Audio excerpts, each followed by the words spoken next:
भाटी जी, मैं सवाल आपसे ले रहा हूं। प्रधानमंत्री ने कहा कि इस जो भू माफिया या आक्रमणकारी नीतियां, ये प्रधानमंत्री की नहीं है, मेरे शब्द है, लेकिन उन्होंने आगे कहा कि केरल में ईसाइयों की जमीन पर कब्जा, हरियाणा में सिखों के गुरुद्वारों पर कब्जा, सिख ईसाई हिंदुओं के मंदिर, वो तो आप मेरे से बेहतर जानते, तमिलनाडु में 1500 साल पुराना मंदिर, वो हमारा, पार्लियामेंट हमारा, संसद हमारा, ये हमारा, वो हमारा।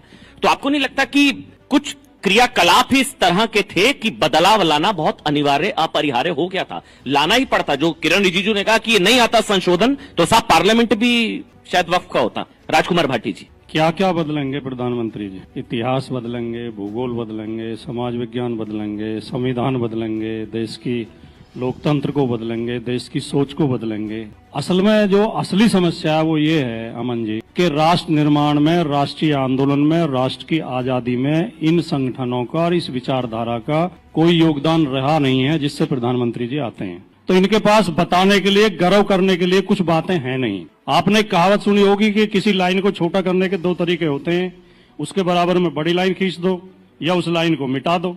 तो प्रधानमंत्री जी लाइनें मिटाने की प्रयास करते हैं, बड़ी लाइन उनसे खींची नहीं जाती। अब वो कह रहे हैं कि देश के बंटवारे को हवा दी कांग्रेस ने। अब जिस व्यक्ति ने इतिहास पढ़ा होगा, अभी तो बहुत लोग ऐसे जीवित हैं इस देश में जो 1947 के समय मौजूद, या नहीं भी थे तो उस समय के अखबार हैं, उस समय के रिकॉर्ड हैं।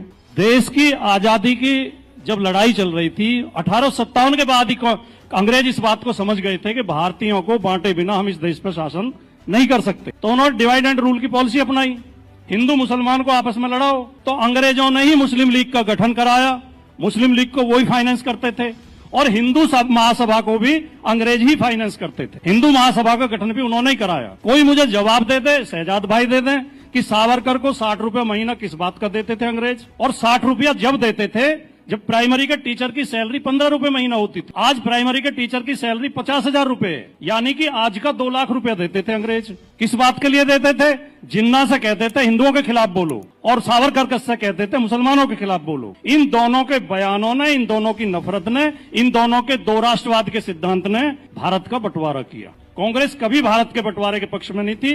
गांधी, अंबेडकर, पटेल, नेहरू कभी बंटवारे के पक्ष में नहीं थे।